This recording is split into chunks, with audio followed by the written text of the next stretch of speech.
Hey, what's up, YouTube fam?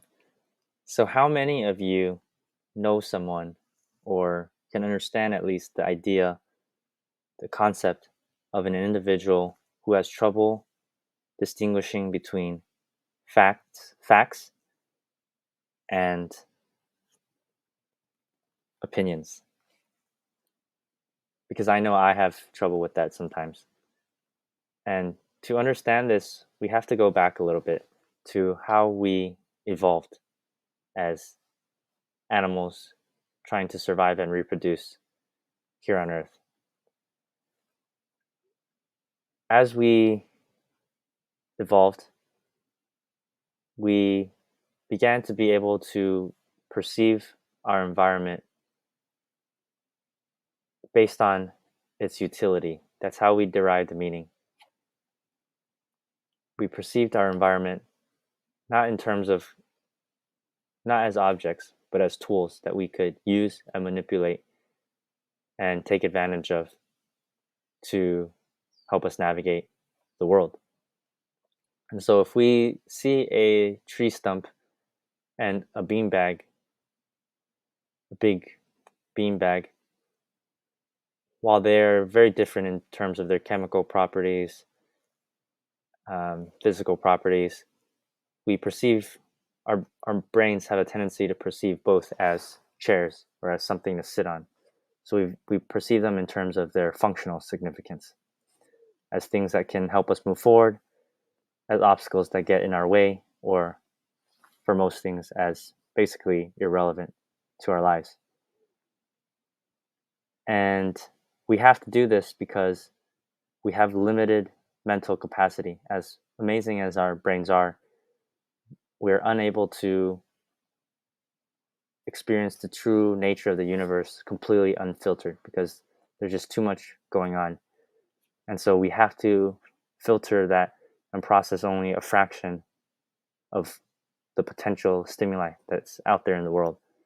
And this is a large part in why our personalities, we evolved to have personalities, and why we have different personalities, because we actually experience the world differently based on our personalities, even if the external reality is exactly the same.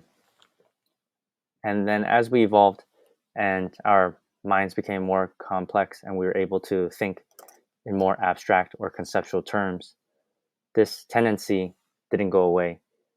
The ideas and beliefs that we hold are not objective facts. They can be rooted in facts, but they are primarily mental tools that help us navigate the world. And we know this is true when we reflect and think about things that we've changed our minds on. The fact that we can change our mind on a certain topic or a certain belief proves that there's not necessarily an inherent right and wrong. As we're exposed to new information, as our life changes, as we have different experiences or talk to different people or read different books, we we adopt an idea or a belief that better helps us navigate the world and the circumstances that we find ourselves in. So whether they are, so they're not the same as objective facts. And just as a side note, it's almost impossible to, well, there's an infinite number of facts anyways.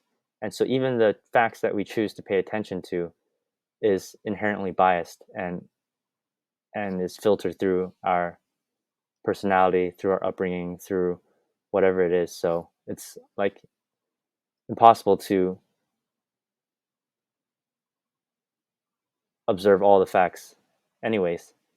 So the beliefs that we form are always formed based on, an incomplete set of facts.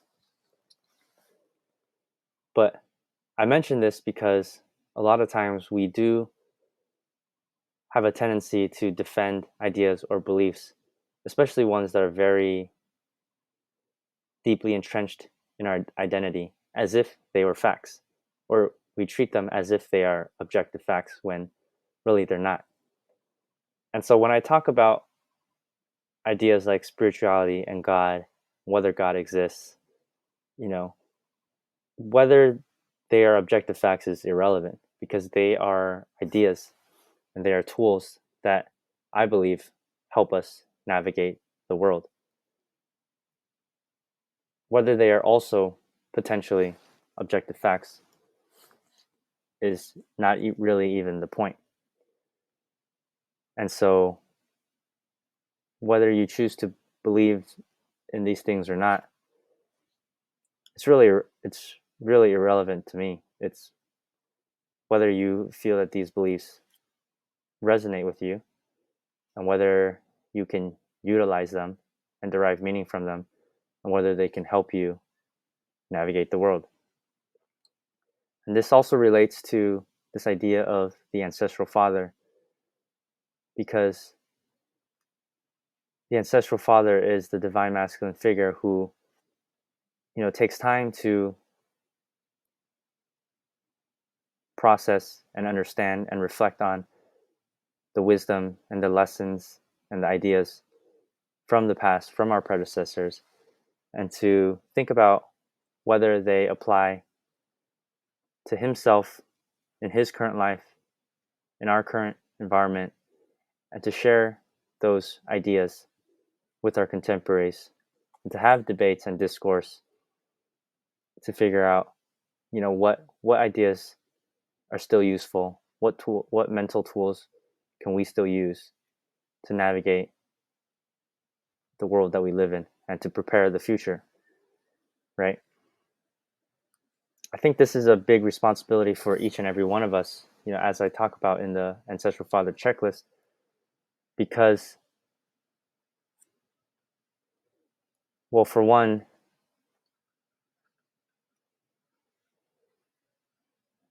it's highly possible that we are among the earliest humans to be alive rather than the end or the later ones. And this is based off Kyrgyzat's Last Human video. And whether the idea presented is objectively true or not is, again, irrelevant. To me, the idea is a mental tool that I can use to reconsider the responsibility and the influence and the impact that I potentially have on the rest of humanity, and to shift my thinking and be from a descendant to an ancestor. Because I don't have any children yet, I have tended to think of myself, and because I'm the youngest in my family and in my immediate family and with my cousins, I tend to think of myself as a descendant instead of as an ancestor. And it's far more likely that I'm an ancestor to many, many, many, many more humans who will likely come in the future than have come before me. And so, yeah, I believe that it is our responsibility, each and every one of our responsibilities, to reflect them on the ideas that we have, the ideas that have been passed to us, and to have these kinds of discussions to figure out what are the best tools mental tools that we can use to address the challenges that we face in our individual lives and in society at large.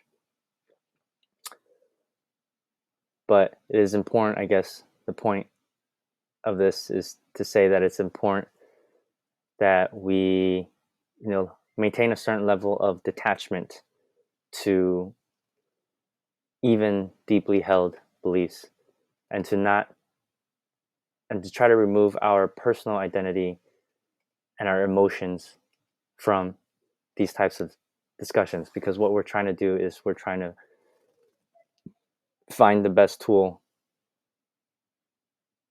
to chart a path forward.